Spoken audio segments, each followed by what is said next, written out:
Hello guys! Welcome back to my channel. Ngayon guys, mag-ireripat natin to at saka itong si Lovely Rose guys. Ito, kasi tignan nyo, parang maliit na siya sa pot na niya. Nagte-trail na siya.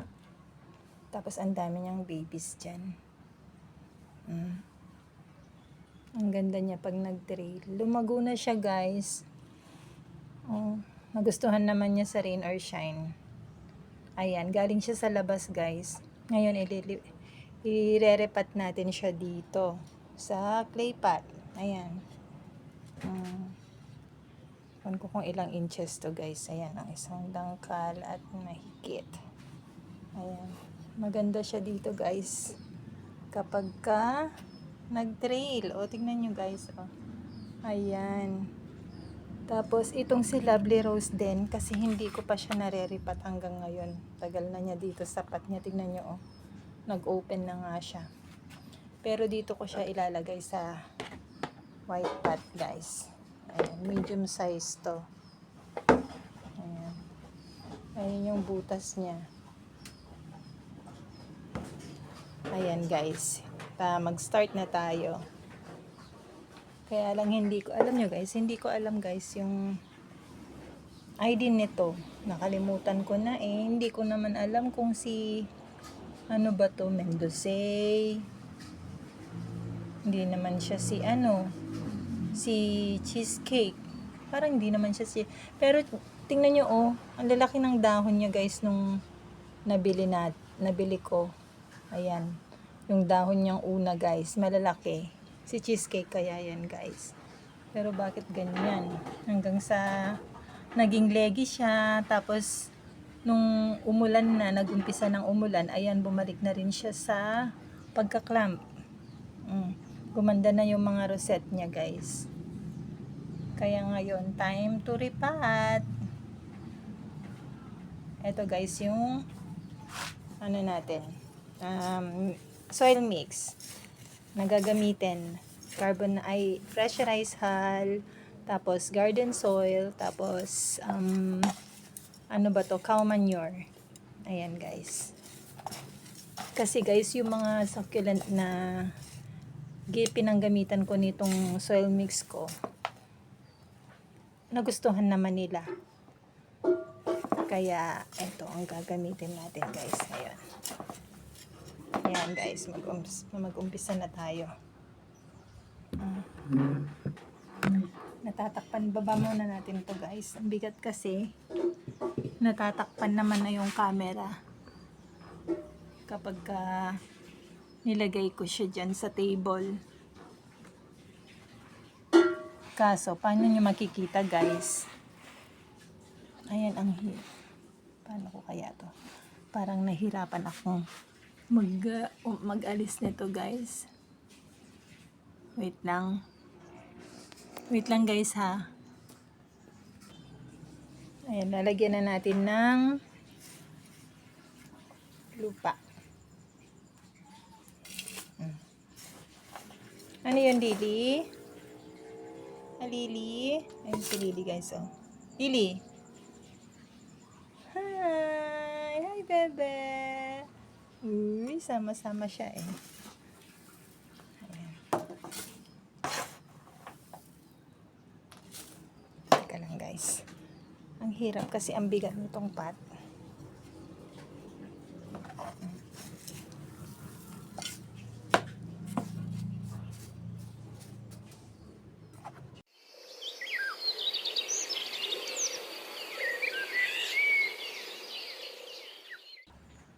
Hello guys, balik tayo. Ayan guys, naripat ko na. Hindi ko na kayo nasama guys kasi nahirapan ako. Parang hindi ko siya maayos mabuti kaya niripat ko na lang siya nang hindi kayo kasama. Ayan na. Ayan na siya guys. Oh, ang ganda niya diyan, 'di ba? Oh, tapos magte-trail na siya habang kumakapal siya diyan sa likod. Ayun guys, so may mga tanggal na nalagas na dahon kanina kasi alam nyo, nabaguhan pa lang tayo na sa mga succulent, kaya natatakot akong na mag repat-repat. Kaya ayan guys, narepat ko na. Ito namang isa guys, si Lovely Rose. Ito. Baba muna natin to guys kasi masyadong malaki.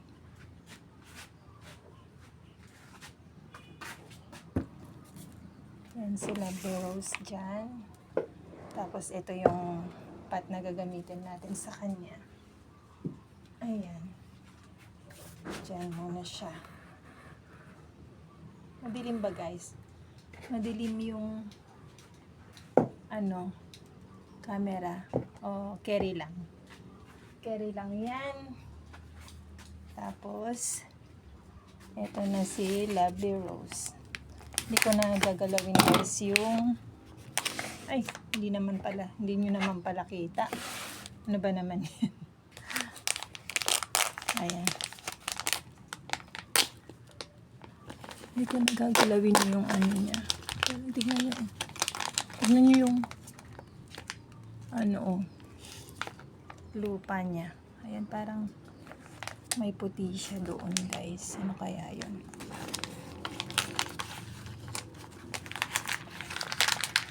Alam nyo guys, kinat ko siya dito, tinapcut ko siya. Kaya lang, hindi nag-survive hindi nabuhay yung top cut ko sa kanya. Ayan. Pero nagkadalawa siya ng pups. May dalawang baby siya na binigay guys. Kaya okay lang. Wait lang guys. Lalagyan natin ng lupa itong ng soil mixture itong pot na nilagay natin sa kanya. Wait.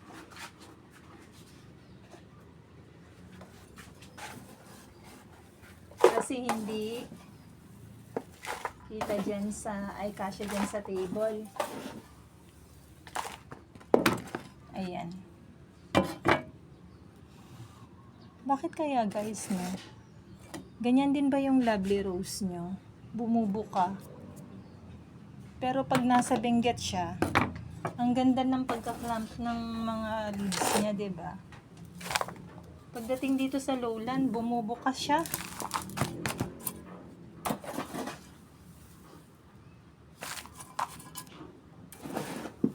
Siguro talagang ganun. kapag dito na sa lowland, nag-open na siyang ganyan.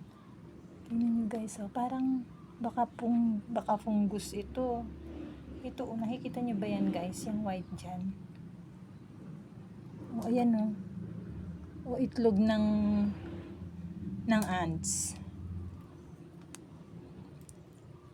Tatanggalin ko kaya guys. Tanggalin natin siya. Tapos matigas tong lupa niya. Hanggat maaari, ayoko sana siyang tanggalan ng lupa kasi ayan na. Sabi ko na nga ba. Hindi pala siya guys, hindi siya one stem. Kasi natanggal tong isang niya. Stem niya na hiwalay. Ang tigas kasi ng niya. Lupa.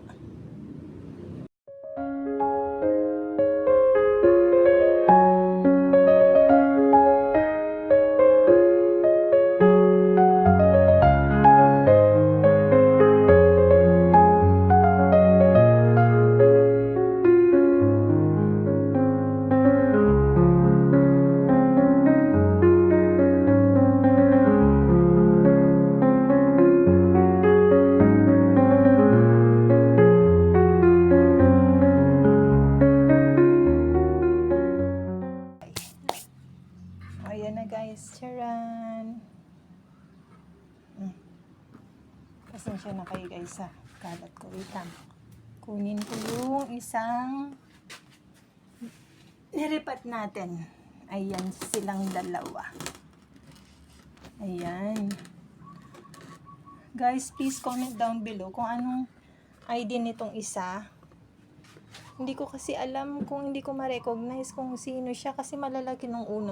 Ganyan kalalaki yung dahon niya o yung leaves niya. Mas malaki pa yata konti o ganyan. Ayan o.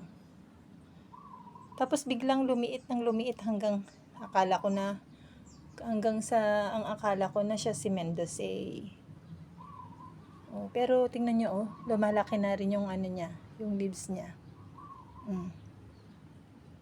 Ayan guys. Yan, ang ganda na nila. Mamaya ka na lang ayusin tong ano.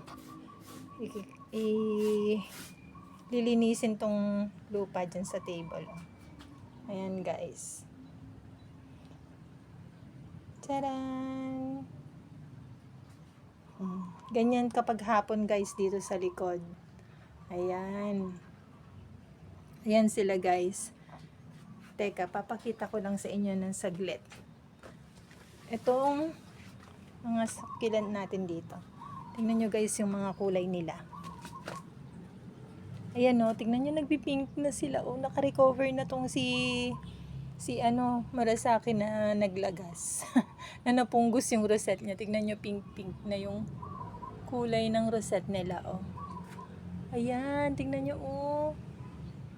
Pati si Ellen o.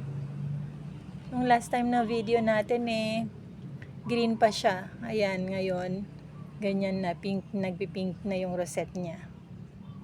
Ganon din sila, purple. Purple delight, ayan. May white yung ano, kasi, yung mga leaves nila kasi inisprayhan ko to ng fungicide.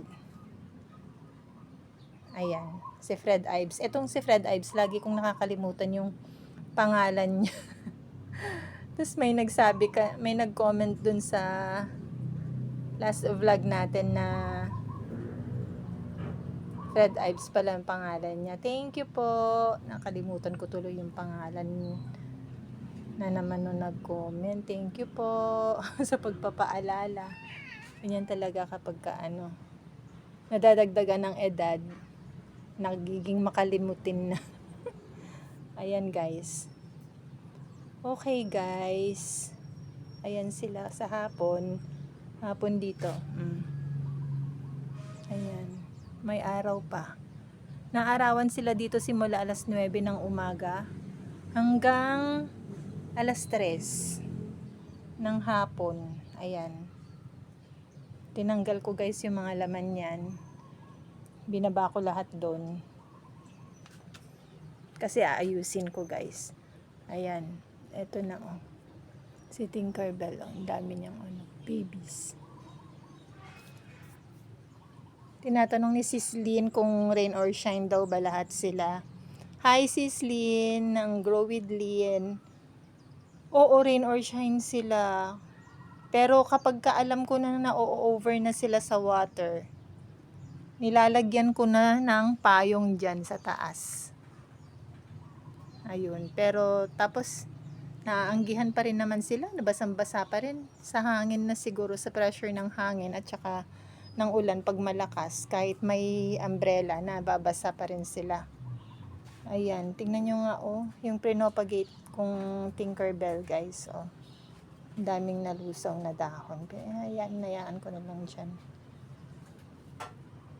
Kakapal din siguro yan in time pag naka-recover na sila. Ito pa, si Tinkerbell pa yan guys.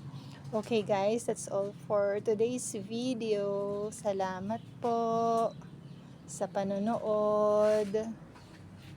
Ayan. Bye. Hanggang sa susunod ulit. Bye-bye po.